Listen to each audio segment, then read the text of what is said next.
Yo, what is up? Welcome back to the Culture and Cannabis Podcast. I am your host, Full-Time Tony, here with my guy, JC Coates in the building. Let me had to get it out there before I got his government out there, bro.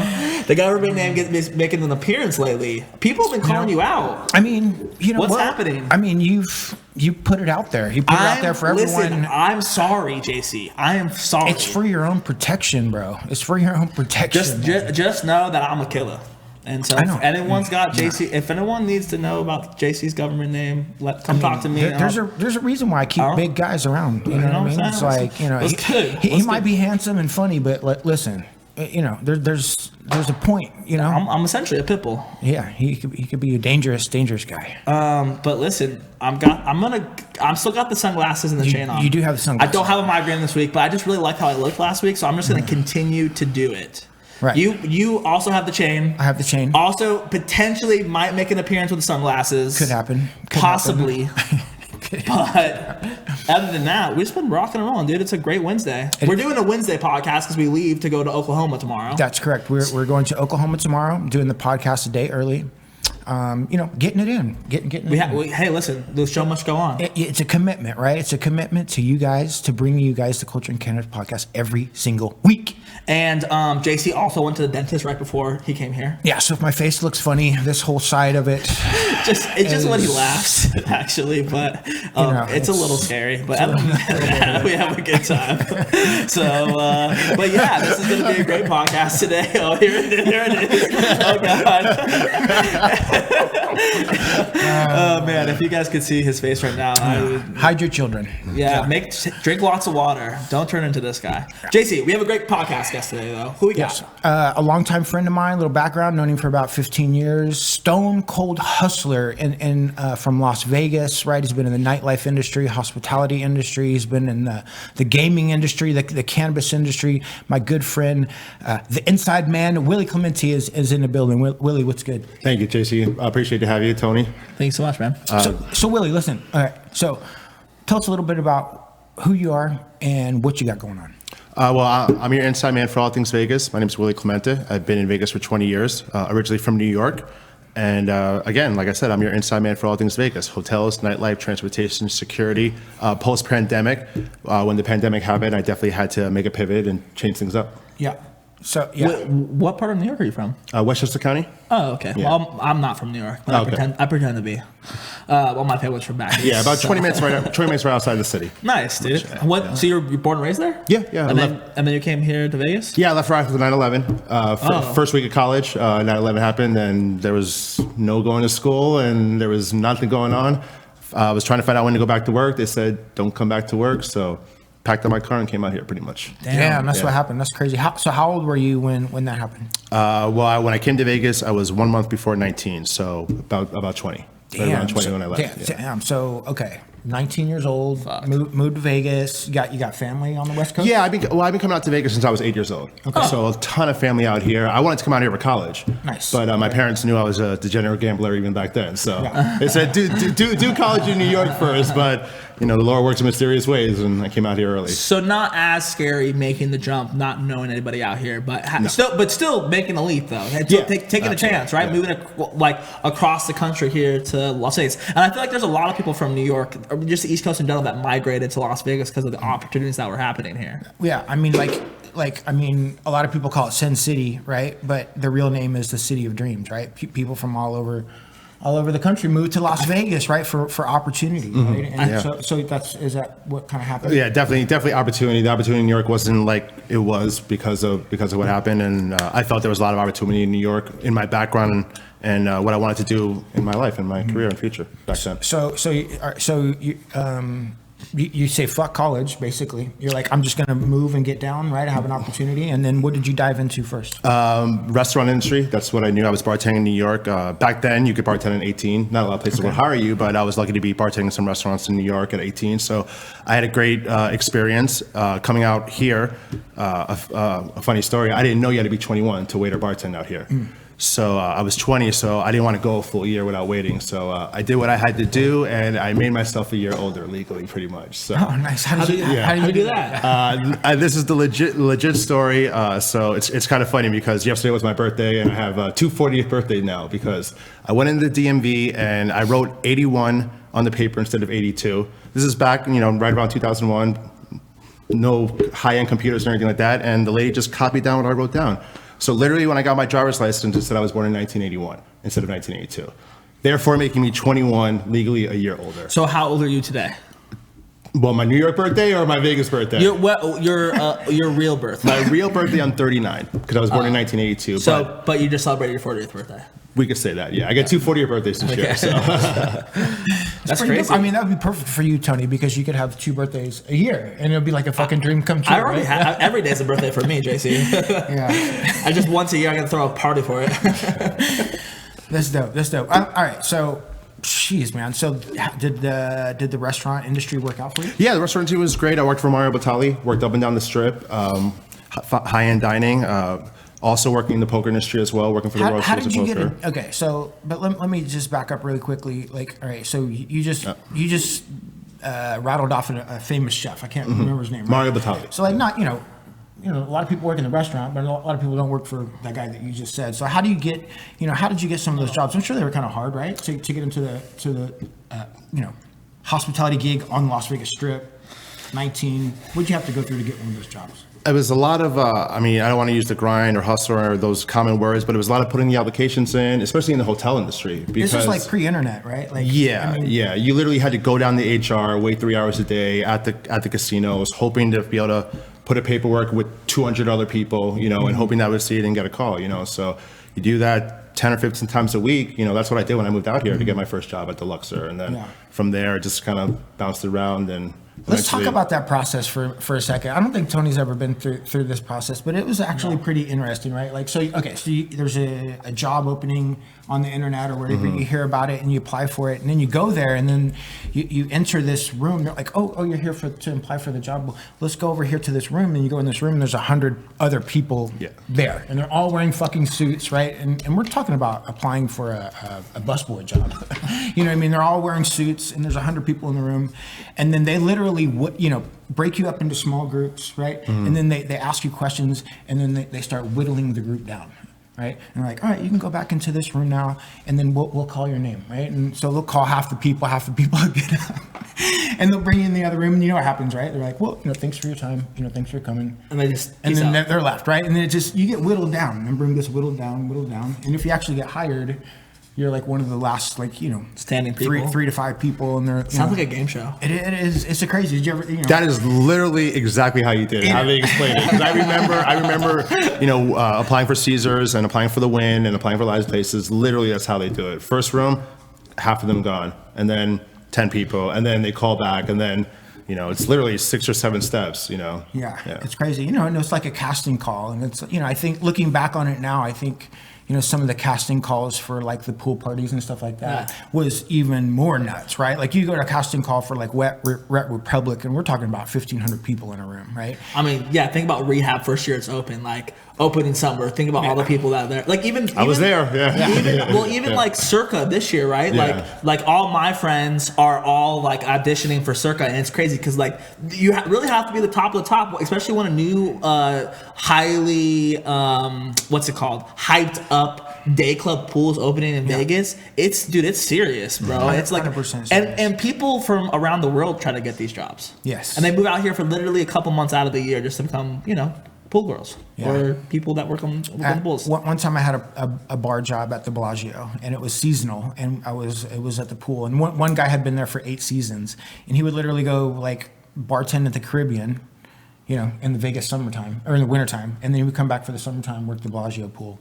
It's a crazy life, man. Crazy life. Well, seasonal, good money, benefits, and being able to know that you can come back. I know the same thing with the World Series of Poker. I need people that came out here for 8 weeks, and every year they look forward to those 8 weeks coming out here to work and deal and be in that environment out here. So. Nice. So did you start to understand like that the Vegas kind of mentality through that process, and then what became your kind of like view of the Vegas mentality going through that? I mean, I feel like New York City, where I grew up, was the people I was around, my friends, my family, the schools I went to. I felt that bred me for Vegas. But just loving what you do. Like, I've always loved what I did. I've always loved what I do. From when I was a busboy getting tips, a waiter getting tips, a poker dealer getting tips, to whatever thing I did, I felt like the harder I worked, the more I got, and that's what really, really intrigued me about just entrepreneurship and everything in general. Yeah. What things in New York and like the people you're around, like what do you think you were bred for? Like, what are those things?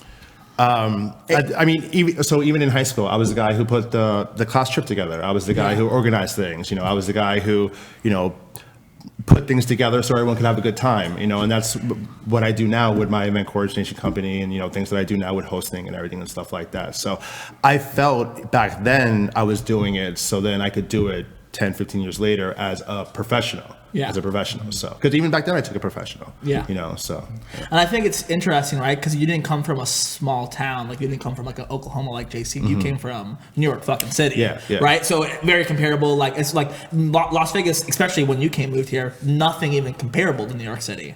In the sense of like the like actual city part of it and how big it was, people there, people that are hustling. I mean, New York's like the capital of hustle. True for that, but the 24-hourness was the same. That's true. Yeah. In New York and in here, and that's what I adapted really, really well to. I was used to being 17, 18 in New York till 4 or 5 o'clock in the morning. Yeah. It makes sense. When I was out here, it was very easy for me to do that as well. Yeah. Which is so true, right? Like, the idea of like constant chaos.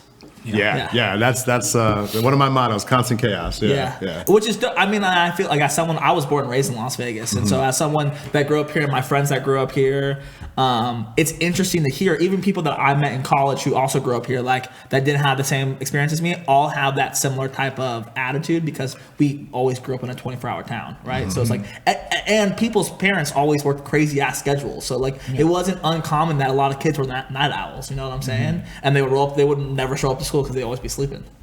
Yeah, and it's just interesting. It's interesting to me too, like the kind of the lifestyle of the person who moves into Vegas. You know what I mean? And they work on the Strip. It's very different than like how you grew up. Right? 100%. Yeah, we're not the same person. You know what I mean? Yeah. It's like you're not working on the Strip. No, you know what I'm saying? It's no, like, avoiding the Strip sometimes. Avoiding the Strip. I avoid the Strip at all costs. Yeah. And it's like so for like neither of my parents like even worked on the Strip. Like my dad works for Budweiser and he's been a forklift operator with them for the past 27 years. And obviously like that is a job made because of the Strip. Sure. But my mom's a paralegal, right? And so she does like personal injury cases. So it's like I never was ever have to be like down there or like even think about being down there. So it's just interesting. Yeah, and then so like there's a lot of things on the Strip that you can kind of like almost kind of pick up like the hustle, right? And you can almost just do on your own and make money and get by just fine. And I think you've done a lot of that in a lot of different areas. Let's talk about some of the different ones. So the first one was like hospitality, and then you went into... I mean, we could just go to the basic one, just the strip clubs and doing, work, like anyone, let's say 5 or 6 years ago, even 10 years ago when we were both involved in the nightlife game, anyone can work on the Strip and get a job sending people to the strip clubs or sending people to the clubs and stuff like that. It's evolved over the years, but that's the original hustle, I think, because you have all that traffic in front of you. Anybody could do it. Literally, you went on Craigslist, there were all these ads for promoter jobs for the big companies and the small ones. So I think that promotion was the original hustle out here because the companies needed it. It was cheap, so therefore they would put a lot of money into it, and it worked for everybody. Let's talk about that too, because I don't think a lot of people understand like why people are like clicking cards on the side of the street in Vegas. Like so. But again, this has all changed too. Yeah, it's completely changed, and it's evolved over the years. I remember it as a child. I remember it as a teenager. Now as it's like not the same anymore. Like it's not. I haven't been on the Strip in a while, but I don't think I remember someone clicking cards at me with naked girls, be like, "Hey, you want to go check her out?" Yeah. Right. So like, talk about like what that hustle is and how you actually make money with that. I mean, we both been in it. I used to run that hustle. I was gonna say, I mean, it's a numbers game. It's a numbers game. So basically, the club feels that they could pay you a certain amount per person you bring, pretty much, because that person's going to spend a certain amount of money. But the idea is the club has to be filled to begin with in order to make it busy. So you can get all these people that want to work for the clubs. They want to be a host. They want to be a bartender. They want to do all these things. Well, you're like, well, you're not going to work for the club, but you can work for the promotional team, and that's your way in. Yeah. So anyone was willing to do it as a starting point to get in, pretty much. So it would be like a third-party promotional company that would get a contract with the actual club and the hotel that would employ these 1099 street promoters, and they would pay them $2 per flyer that came back with their initials on it. And so what they would do, the third-party company would negotiate $5 a return with the hotel, and then they would bring on 1099 promoters, and they would pay them $2 a return. And by the way, that's how I got my nickname, because I would just write my initials on the card, right? JC. JC. Right? No one's calling this month. Mine's called my name back then. But you could they would hire anyone, and you would literally, there's nothing you could do to get fired, basically. Yeah. You know what I mean? You could show up, as long as you weren't like belligerent, but we were drinking on the job, doing drugs, everything. But as long as you brought and hit your numbers, and you brought in those people, you were getting paid on a weekly basis, and you had your hustle. That's dope. And that gave you access to everything else, because you're on the strip, you're working, you're meeting people, you're making connections and stuff like that. So that was a quote unquote your job, because you also got a check and you were a 1099, but you could treat it like a real job. I mean, there were people that made very, very good money that moved up, and because what happens is you dive in for a summer, or you dive in for 2 summers, and you're just on the strip, just promoting, giving out your phone number, following up with these groups, and then the next summer they start calling you back. Mm-hmm. You know what I mean? And then you start developing this network, right? And then for you to be successful, it's the promoter that has the biggest network, who's getting the most people to call them back, right? And some guys have a lot of people calling them back, and then these street promoters are making $1,500 a week schlepping flyers on the strip. That's crazy. And so now it's evolved into Instagram. Well, social media changed everything pretty much, I believe a lot. And the ones that are still involved in it today and did very well, adapted very well with the social media and content creation and, building the network via the emails and everything and stuff like that. Yeah, it's super interesting too, because now looking at people even like a JC, for example, right? Like how he used Instagram for that, but then he evolved it into whatever else he started doing, which I feel like a lot of people in the club scene do that, right? Mm-hmm. Like I have my partners in the restaurant all come from the nightlife scene, and they didn't get social medias, but they evolved into doing something else, because you can't, it has a timeline, right? Mm-hmm. However long you can be in that nightlife scene. Like there are I don't know if there are guys that are going 50, 60 years old. Some guys, but very, very, very few. So what does that look like? Like if they become VPs of these companies, you can't be 50 years old being a host at a nightclub. You'd be surprised. You would be surprised, and some of the hosts are making well over 6 figures, right? And then they've been doing it for so long, it's literally all day they just set up the reservations because their phones ring, because people just call them, and then they just show up and work from 10 to 2 a.m. go home. Damn. And I think at that point you're on more of a marketing level. You're not a host. Yeah. Like I said, I told myself, by the time I'm 40, I don't want to be taking these 22-year-old kids out to the club, bouncing around with them. You know, that's what I was thinking in my head 5 years ago.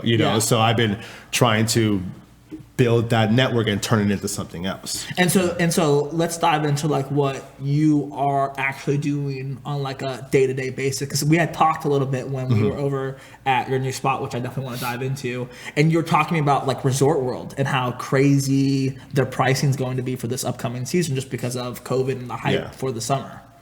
Well, I mean, I didn't think the quote-unquote big table numbers, 25,000, 10,000, wouldn't come till 2023, 2024, 2025. But, we're way ahead schedule, and they're booking these big artists to come back. Tiesto, who's the other one? Zed, and also Katie Underwood at Resort World, the new strip across from the new casino across from the Wynn. And you could go online and book tables for 25, 10,000, which means they're going to sell for that price. That's crazy. Insane. I remember when $1,000 tables and $2,000 were a thing, and then $5,000 were a thing, and then $10,000 was a thing. And then it got up to 15 when Omnia opened. And I was like, this is insane. This is when's this bubble gonna pop? Yeah. It did, but not for the reasons why we thought it would, you know, so. I'm still not convinced they're going to be successful. I'm sure they'll sell the $25,000 tables, but I'm still not. They'll be comped. I'm still not convinced that that model for the nightclubs work anymore. The table model.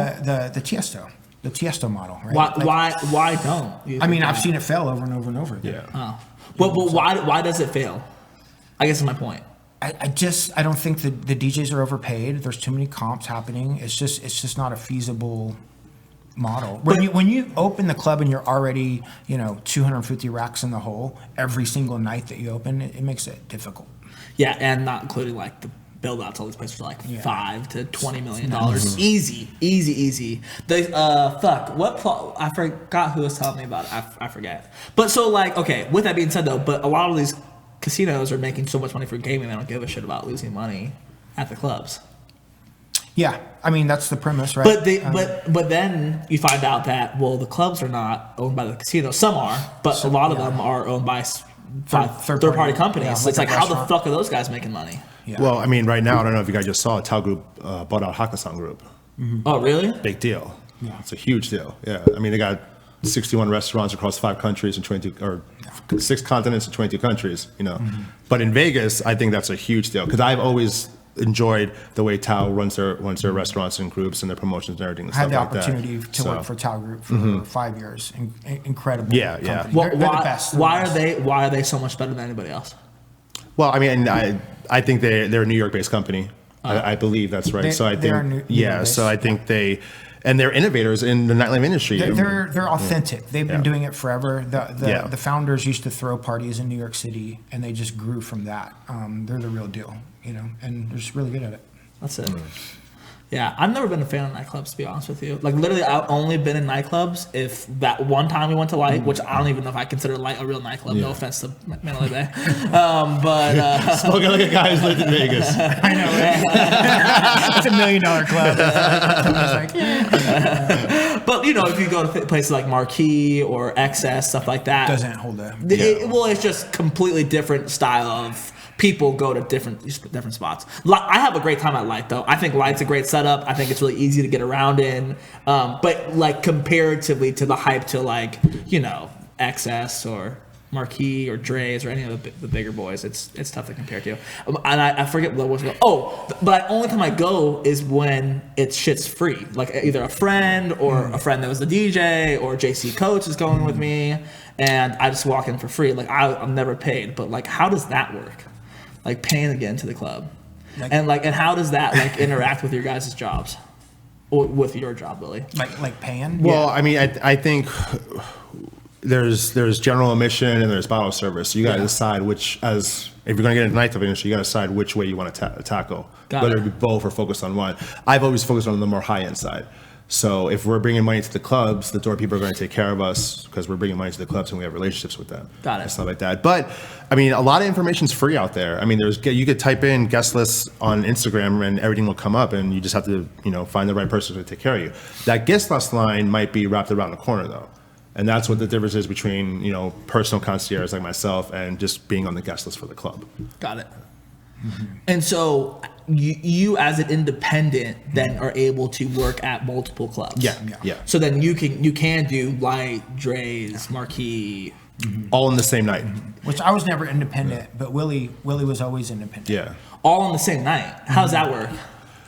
Literally, drop off a client at Dre's, check in for the table, walk across the street to Marquee at 11:30, check into that table, and then down at Light at 12:30, check into that table, and then loop back around to check into the clubs. Check in on your guests. Literally bouncing from club to club to club. Damn. Yeah. That's a hustle. And you do that. But it's so much fun though. Yeah. Like you're literally the fucking man, you know, and you got these people paying you to take you out. Yeah. The club takes care of you, your clients take care of you, and you're getting paid to do it. What better job is there, Yeah. I mean, literally paid to party. Yeah. Is that what you're doing, JC? Maybe a little bit. No, actually, I wasn't. You work. Two different things when you're actually working for the club. And, there was a time, but it got to a point to where I didn't go out. I would do it from home. Mm-hmm. How'd you do it from home? I think Willie would focus more on tables. I would always have tables every night, but I would usually have a huge guest list, hundreds of people. And so they would just text me, I'm here, and I would just tell them where to go. on my phone. That's it? Yeah. Oh, that's cool. Yeah, and I had like a confirmation.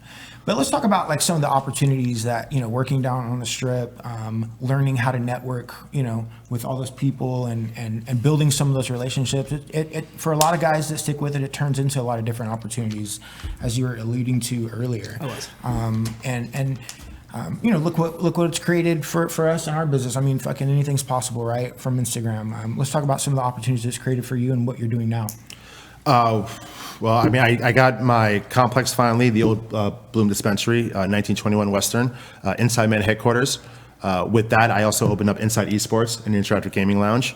I also have a retail space, a place for small, like-minded business owners to come in, put their products in, and have a place to do work, pretty much. And then I have the back lot for special events and cool painting stuff like culture and art, and a lot of fun things going on down there.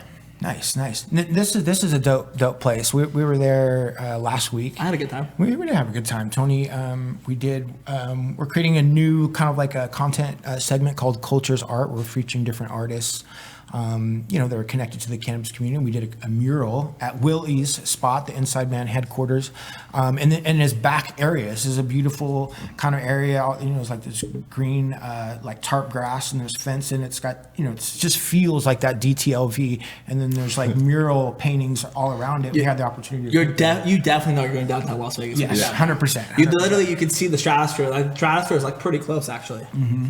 That's great. Yeah, train run behind it and everything. Yeah, the train runs behind it, which is fun. Yeah, you guys got some good shots out there. Yeah, looking forward to that episode for sure. Yeah, I think that one I got like 1,000 views on my Instagram. Do you see that? Which the train where the train was shooting? going by. Yeah. Oh, nice.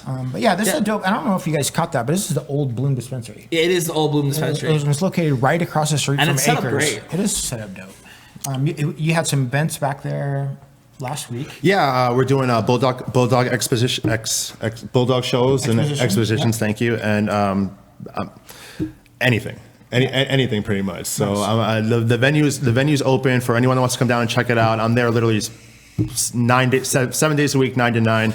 Come check it out and come talk to me and let's do some work. Let's do some real business. Nice. Cool. Nice. Got the gaming lounge, got the event space in the back. The UFC fight we had last Saturday. UFC fight down there. Get down and watch some UFC fights, bro. I'm down. We could maybe we throw a culture and cannabis UFC event. I don't know. Maybe Maybe we throw a little rough and rowdy in the backyard. Yeah. That's what I'm talking about. A little rough and rowdy. There you go. Yeah. Do we need special permits for the rough and rowdy? I don't know, honestly. We're going to talk about permits. We can go another half hour about permits. What I've been dealing with permits, let me tell you. Permits are a pain in the ass. Yes. But we're handling it. We got it done. So nice. That's great. Damn, we just missed 420 by the way too. We did just miss 420. Well, listen, man. Thanks for coming on the podcast. Let's let everybody plug yourself. Let them know where they can find you. All that good stuff. Yeah, well, basically at Inside Man LV for everything. Basically, InsideManLV.com, at Inside Man LV on Instagram, at Inside Man LV on Facebook. If you search hashtag Inside Man LV, you'll be able to find me. Literally. Boom, the Inside Man. Sunglasses are on now. Whoa, got the chain. Thank you so much, Willie. Thank for you coming guys. on the podcast. Yeah. I really appreciate it, dude. Honestly, I'm now like way more informed about the Vegas nightlife industry. It's an interesting life. I've met some of the strangest cats from that industry, bro. Dude, there's all kinds. JC Coates. All kinds, bro. They create monsters, honestly. It's nuts. It's like, Jesus, bro. It's like, I've met some really shitty fucking people from that industry, but it is what it is. So, that's why Vegas is Vegas, baby. I mean, shit, man. It is crazy. Like, I just can't explain. Coming from Oklahoma City, a just super rural place. I used to when I was, they gave me a handful of flyers, just telling me to go stand on the street corner. I was excited to do it. I was like, wow, look at those buildings, man. Like, this fucking escalator is so tall. I was inspired by the shit. Yeah, literally Treasure Island, the fire spitting out, the fucking pirates and shit. Man, Treasure Island, bro. I miss the pirates, bro. Do they still do that? I don't think they have the pirates anymore. But they have a volcano. God damn it. They have a volcano. Have you guys seen the movie Casino?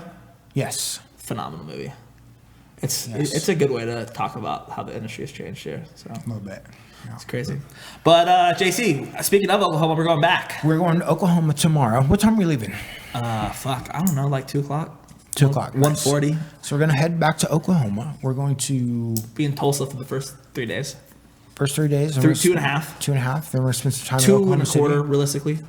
Yep. And listen, a lot of things are changing in Oklahoma. You know, people are calling us, bro. Dude, like, I mean, it's been nuts. People are like, "Yo, fucking, we're selling the farm. Doesn't matter."